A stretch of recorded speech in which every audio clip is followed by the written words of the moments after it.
Hello and welcome to Be Shifted. My name's Addison. Today we're going to be going a little bit outside of the Chevelle and we're going to be working on my daily driver, my 2016 Ram 2500. She is a big girl and she needs a lot of braking power so that she can get her to a stop. Right now I've been noticing a little bit of grinding, a little bit of squeaking from my brakes, and it's been going on for quite a while. About 4 months ago, I sat down, I took it apart, and I cleaned all the parts. I put some anti-seize where it needed to go, hoping that would help. It hasn't. 3 months later, now I'm stuck here where I gotta change my brakes even though I have a good amount of pad. You'll see, I have a good amount of pad left. I'm gonna show you how I change the pads out, and we're gonna get those rotors turned for $10 each. And I'm gonna show you how to take the power back and be able to work on your own stuff by yourself. Let's get shifted.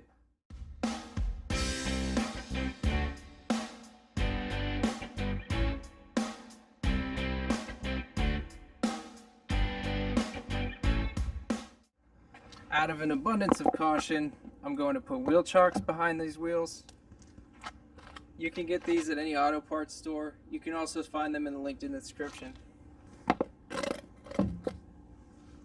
I say it's an abundance of caution because this is a rear wheel drive vehicle. I have the transmission in park and I have the emergency brake on. So this is just another layer of security so that I know that this truck's not going to go rolling down the driveway when I have it up on jack stands. Here I've got both wheels up off the ground. I have my jack stands on the same level and I have them resting on suspension support points, so they are solid. I've already done the hook test and we are good to go to start taking these wheels off. The reason I needed to support both sides at the same time is because I'm going to be taking the wheels off, taking the brakes off, and then taking the rotors to go get them turned. I'll show you what I'm doing as I do it.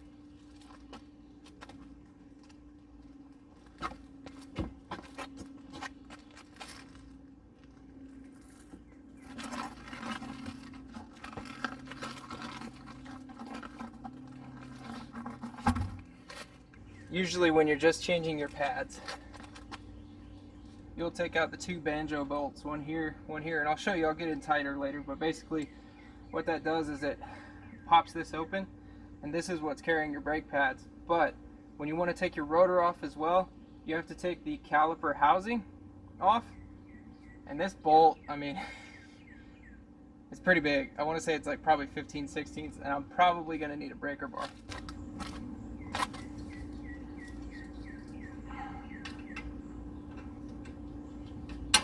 Perfect. Now I get to try to manhandle this thing off of here.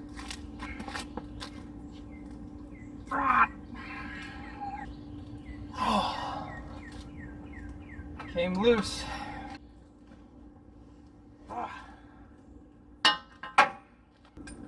Ooh, both of them came off.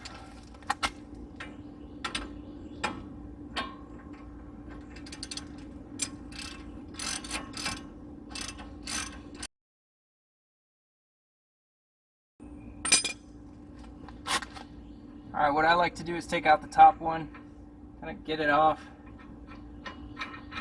and just loosen the bottom one. Look how big that bolt is. That is a massive bolt.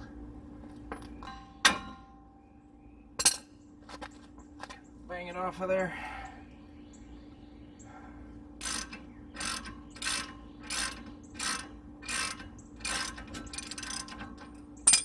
There we go.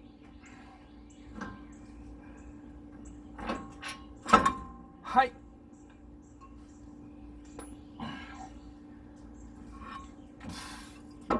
You always want want to let your caliper hang by the brake lines. So I always kind of just rotate it up, let it sit. Here's your rotor.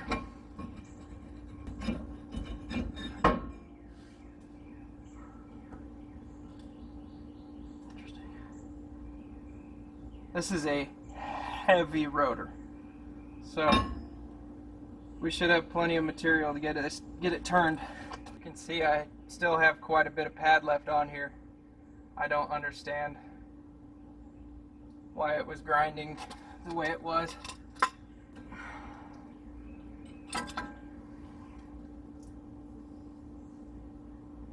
Yeah, it just feels like there's a chatter in here and it was just grinding on it. I guess they were starting to go out, but I feel like they should have had a lot more life. Alright, I'm going to take the other side apart and I'll get you back when we have the rotors turned. As you can see by the weather, some time has passed. Had to get those rotors turned. So now, what I'm doing, I'm going to clean these rotors off, make sure there's no grease on them, and then I will I'll show you how I depress the brake calipers using this. There's really two ways you can do this. You can spray your brake cleaner on your actual towel. In this case, I'm using a shirt. You could also spray your brake cleaner directly on the surface. I choose to spray it on the towel because brake cleaner evaporates very quickly. And actually, what I'm going to do first is put a small amount of anti-seize on my mating surface where the rotor is actually going to meet up with the hub.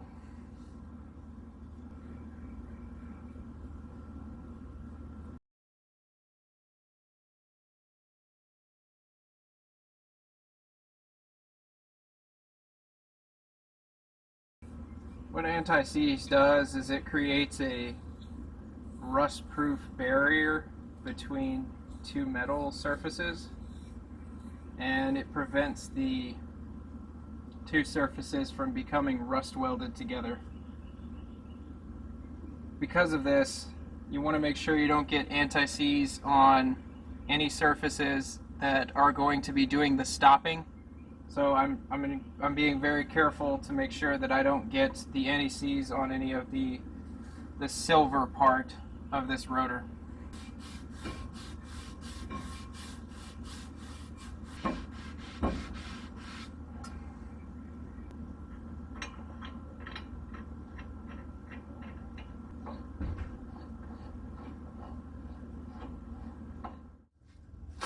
Okay, I'm going to start off by tightening down my two caliper bracket bolts. Those were those massive bolts that I was talking about earlier.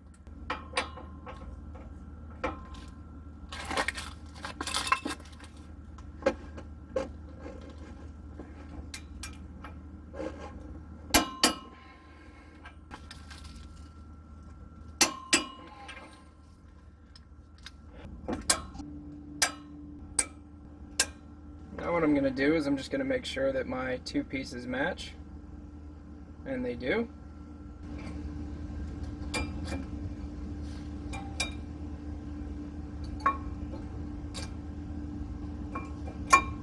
we'll go ahead and slide another one in there.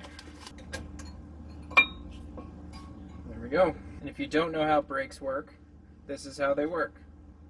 Your rotor turns inside your two brake pads. When you apply the brake, the caliper that I'm about to show you has two pistons inside of there that push on the outside of this pad. And these two pads squeeze down on your rotor. And when that happens, your rotor can't turn. I'm like trying really hard right now to get it to turn, and it's barely turning. So you can imagine having hydraulic fluid behind that, it's gonna stop your vehicle. And that is how disc brakes work.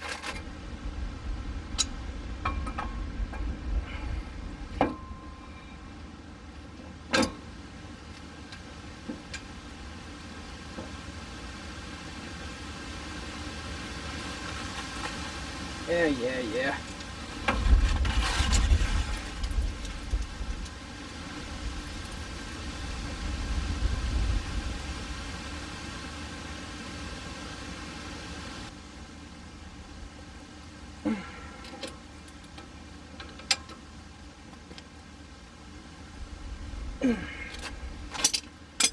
Alright. Brakes are on. I'm gonna go get the other side before the bottom falls out of this storm. So it's been a couple weeks since I did the brake change. That storm did end up falling out, the bottom of it. I was about halfway through the other side.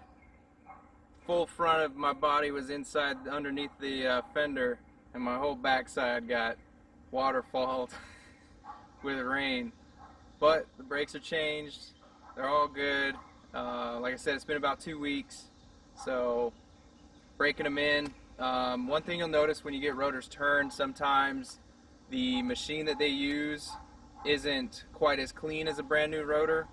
So what I've noticed while I'm breaking my rotors back in is it's got a little bit of a noise to it. You can definitely hear yourself stopping as opposed to, just the quiet push the brake and the car stops kind of thing. But as far as safety goes, it's 100% safe. I've been able to stop quickly. I obviously do slowdowns super easy, no issues there. If you're new to the channel, please hit subscribe. If you haven't clicked that notification bell yet, please do. Lets you know every time I post a new video. If you saw any tools you liked in this video, check the description for some links to the tools. Thanks for watching, and I hope you were shifted.